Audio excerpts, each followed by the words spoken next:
امریکہ ایران معاہدے پر ڈیجیٹل دستخط ہو گئے۔ امریکی صدر کی تصدیق، کہتے ہیں جنیوا میں ہونے والے معاہدے کی تقریب میں نائب صدر جے ڈی وینس شرکت کریں گے۔ ہو سکتا ہے میں بھی جاؤں۔ ایران کو $300 ملین دینے کی باتیں غلط، جھوٹی خبریں ڈیموکریٹس نے پھیلائی ہے۔ ایسا کوئی معاہدہ زیر غور نہیں ہے۔ ایران نے اتفاق کیا ہے اس کے پاس بھی کبھی بھی نیوکلیئر ہتھیار نہیں ہوں گے۔ ڈونلڈ ٹرمپ نے فرانسیسی ہم منصب سے گفتگو کرتے ہوئے کہا، ڈیل عالمی معیشت کے لیے بڑا قدم ہے۔ امید ہے تیل کی قیمتیں نیچے اور اسٹاک مارکیٹ اوپر جائے گی۔ آپ نے ہرمز میں بحری جہازوں کی آمد و رفت جاری، جمعے تک ہرمز مکمل طور پر کھول دی جائے گی۔ امید ہے ایران کے ساتھ اچھے تعلقات قائم ہوں گے۔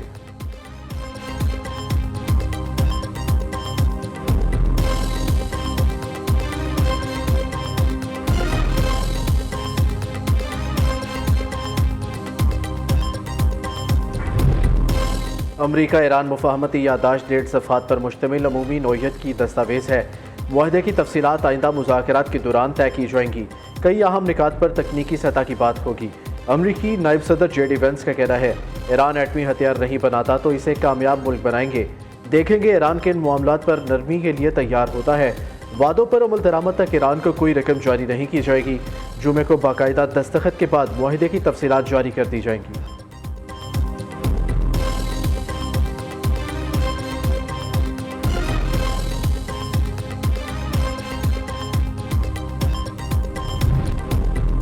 ایرانی حقوق کا احترام کرنے کے امریکی عزم کو جانچنے کے لیے مفاہمتی یادداشت پر دستخط کیے۔ ایرانی صدر مسعود پزشکیان کا کہنا ہے، طویل مذاکرات کے بعد مجلس شورا اور سپریم لیڈر کی تائید سے مفاہمتی یادداشت پر دستخط کیے گئے۔ یہ جنگ کے خاتمے اور باضابطہ مذاکرات کے آغاز کی جانب بڑا قدم ہے۔ تمام شقوں پر عمل درآمد کی صورت میں یہ ایک قابل فخر دستاویز ثابت ہوگی۔ ایرانی فوج کے ترجمان کا کہنا ہے، دشمن نے معاہدے یا مفاہمتی یادداشت کی خلاف ورزی کی تو فوری اور سخت رد عمل دیا جائے گا۔ معاہدے کے نفاذ کے دوران فوج کی تیاری پہلے سے کہیں زیادہ برقرار رہے گی۔ معاہدے کی مدت کے دوران ایران اپنی دفاعی صلاحیتوں میں مزید اضافہ کرے گا۔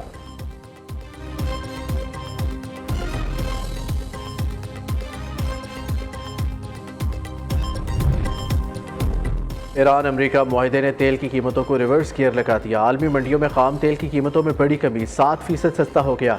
WTI $5.22 کی کمی کے بعد 80.50 کی سطح پر آ گیا۔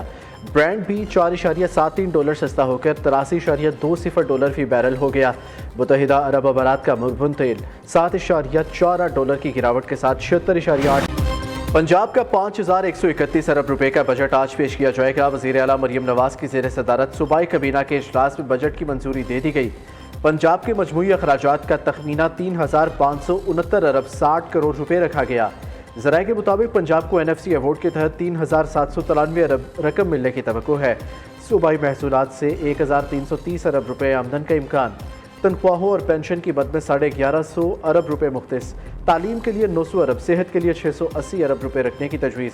ستھرا پنجاب پروگرام کے لیے 150 ارب روپے رکھنے کی سفارش۔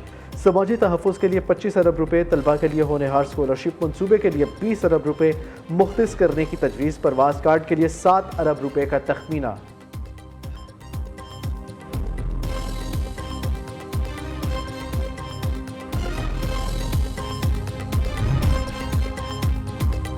پنجاب کے بجٹ میں رمضان پیکج کے لیے 35 ارب روپے رکھنے کی تجویز۔ سبسڈی کی مد میں 80 ارب، کسان کارڈ کے لیے 10 ارب روپے، ہمت کارڈ اور اقلیتی کارڈ کے لیے 3 ارب روپے رکھنے کی سفارش۔ سوشل سیکٹر کے لیے 176 ارب 77 کروڑ روپے۔ انفراسٹرکچر ڈیولپمنٹ کے لیے 202 ارب 45 کروڑ۔ پروڈکشن سیکٹر کے لیے 37 ارب 79 کروڑ روپے مختص کرنے کی تجویز۔ سروسز سیکٹر کے لیے 32 ارب 60 crore. Governance law and order کے لیے 36 ارب 73 کروڑ روپے رکھنے کا امکان۔ سوشل ویلفیئر کے لیے 8 ارب 71 کروڑ۔ محکمہ آبپاشی کے لیے 58 ارب 76 کروڑ اور انرجی ڈپارٹمنٹ کے لیے 9 ارب 96 کروڑ روپے رکھنے کی تجویز۔ Life stock and dairy development کے لیے 32 ارب 28 crore. Skill development and entrepreneurship کے لیے 11 ارب 81 کروڑ روپے رکھنے کی توقع۔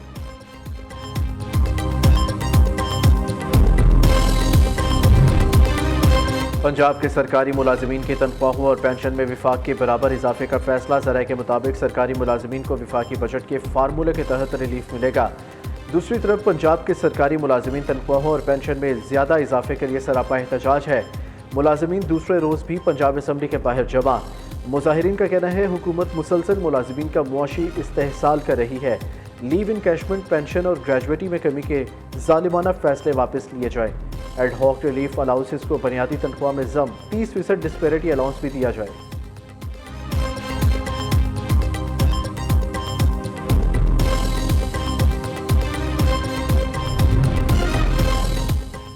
پیپلز پارٹی نے پنجاب بجٹ پر اعتراضات اٹھا دیے۔ پارلیمانی پارٹی کا اجلاس آج طلب کر لیا۔ پیپلز پارٹی کے پارلیمانی لیڈر علی حیدر گیلانی کی مریم اورنگزیب سے گفتگو۔ سینئر وزیر نے بجٹ کی تفصیلات سے آگاہ کیا۔ علی حیدر گیلانی کا کہنا ہے بجٹ میں سب سے زیادہ فنڈز لاہور کے لیے ہے، دیگر اضلاع کو نظر انداز کیا جا رہا ہے۔ ہم نے جنوبی پنجاب کو صوبہ نہ بنانے، کسانوں کے نقصانات کا ازالہ نہ ہونے اور پالیسی نہ بنانے پر اعتراضات کیے ہیں۔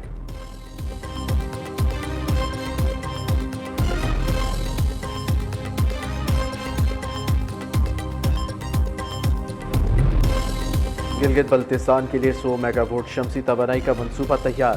منصوبے کے تمام تر اخراجات وفاقی حکومت اٹھائے گی۔ وزیر اعظم کا اجلاس سے خطاب شہباز شریف کی منصوبے پر کام کی رفتار تیز اور منصوبہ جلد از جلد مکمل کرنے کی ہدایت۔ منصوبے کے تمام مراحل میں شفافیت یقینی بنانے کے لیے غیر جانبدار تھرڈ پارٹی ویلیوڈیشن کی جائے گی۔ متعلقہ حکام کی سولر منصوبے کے حوالے سے بریفنگ۔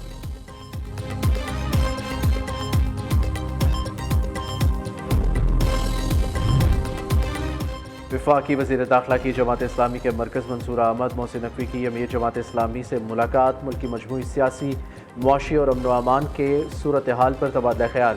ایران امریکہ مفاہمت کے بعد خطے کی موجودہ صورتحال پر بات چیت۔ حافظ نعیم الرحمان نے ایران امریکہ مفاہمت پر پاکستان کے مخلصانہ کردار کو سراہا۔ محسن نقوی نے امن معاہدے کے حوالے سے حکومتی اقدامات پر امیر جماعت اسلامی کو اعتماد میں لیا۔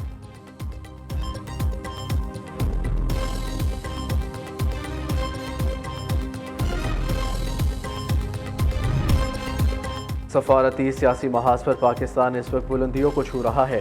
دشمن کو پاکستان کی یہ کامیابی ہضم نہیں ہو رہی۔ چیئرمین پارلیمانی کمیٹی کشمیر رانا قاسم نون کی پریس کانفرنس کہا کشمیر کاز شہداء کا ورثہ ہے۔ کشمیر اور پاکستان یکجان اور دو قالب ہے۔ پاکستان ہر فورم پر کشمیریوں کا مقدمہ بھرپور انداز میں لڑ رہا ہے۔ مقبوضہ کشمیر میں انسانی حقوق کی خلاف ورزیاں دنیا کے سامنے آیا ہیں۔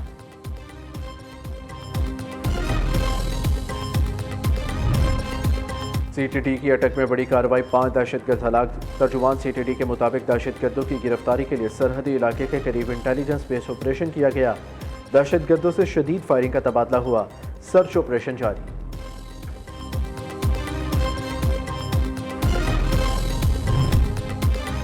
سی سی ڈی نے چکوال میں آسٹریلوی نیاد فیملی پر فائرنگ کے واقعے کو مجرمانہ غفلت قرار دے دیا۔ حکام نے فائرنگ کرنے والے اہلکار کی غلطی تسلیم کرتے ہوئے معافی مانگ لی۔ ریجنل آفیسر سی سی ڈی کی پریس بریفنگ کہا ٹارگٹ کی شناخت کے بغیر سیدھی فائرنگ کرنا قواعد و ضوابط کے سنگین خلاف ورزی تھی۔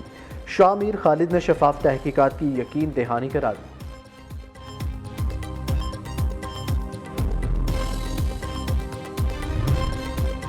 پاکستان آئندہ مالی سالوں میں مزید عالمی بانڈز کے اجراء کا خواہاں۔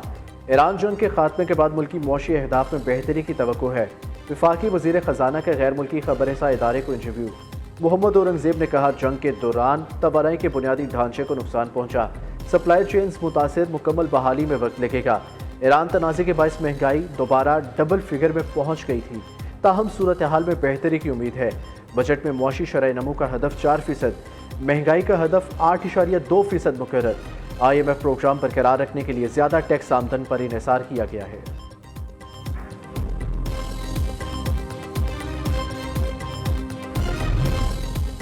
پاکستان اسٹاک ایکسچینج میں تیزی، کاروبار کے دوران انڈیکس میں 1182 پوائنٹس کا اضافہ۔ کے ایس سی 100 انڈیکس 1,78,221 پوائنٹس پر موجود۔ گزشتہ روز 100 انڈیکس 1,77,039 پوائنٹس پر بند ہوا تھا۔ پی ٹی ایم میں پنجاب کا صوبہ بھر میں آندھی، بارش اور ژالہ باری کا الرٹ جاری۔ ترجمان کے مطابق آج سے بیشتر اضلاع میں بادل برسیں گے۔ بارشوں کا سلسلہ 20 جون تک جاری رہنے کی پیشگوئی۔ تمام کمشنرز اور ڈپٹی کمشنرز کو پیشگی انتظامات کے لیے ہدایات جاری۔ مختلف علاقوں میں رات ہونے والی بارش سے گرمی کا زور ٹوٹ گیا۔ لاہور میں صبح سے بادلوں اور سورج کی آنکھ مچولی جاری، ہوائیں چلنے لگیں۔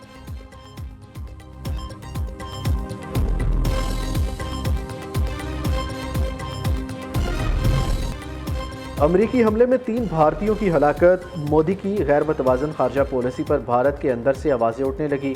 عالمی جریدے دی گارڈین کے مطابق امریکی حملے میں ملاحوں کی ہلاکت پر بھارت میں شدید غصے کے باوجود مودی حکومت G7 سمٹ میں شرکت کر رہی ہے۔ بھارتی مطالبے کے باوجود بھارتی ملاحوں کی ہلاکت پر امریکہ نے معذرت کرنے سے صاف انکار کر دیا۔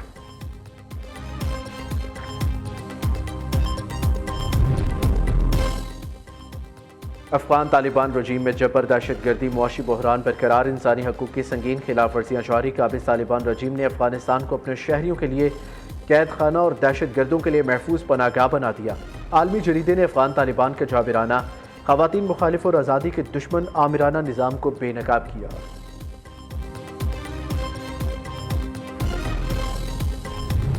فٹ بال کی دنیا پر حکمرانی کی جنگ، مصر اور بیلجیم کا سنسنی خیز میچ 1-1 گول سے برابر۔ اسپین پہلی مرتبہ ورلڈ کپ کھیلنے والی ٹیم کیپ ورڈی کو شکست دینے میں ناکام۔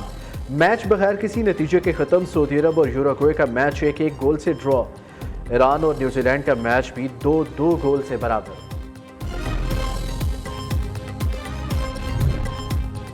سری لنکا اے کے ہاتھوں شکست پر بھارتی کھلاڑی آپے سے باہر۔ بھارتی بیٹر سوریہ ونشی اور سری لنکن کھلاڑی وشین ہالامباگے میں تل کلامی۔ میچ کے دوران دھکم پیل کی ویڈیو سوشل میڈیا پر وائرل۔ ساتھی کھلاڑیوں نے بیچ بچاؤ کرا کر صورتحال کو قابو میں کیا۔ اور شدید گرم موسم میں ڈی ہائیڈریشن سے شہری بیمار ہونے لگے۔ طبی ماہرین کا کہنا ہے جسم میں پانی کی کمی سنگین مسائل کا باعث بن سکتی ہے۔ شوگر، بلڈ پریشر اور دل کے امراض میں مبتلا مریضوں کو زیادہ احتیاط کی ضرورت ہوتی ہے۔ روزانہ 10 گلاس پانی پینا اور بچوں کا خاص خیال رکھنا ضروری ہے۔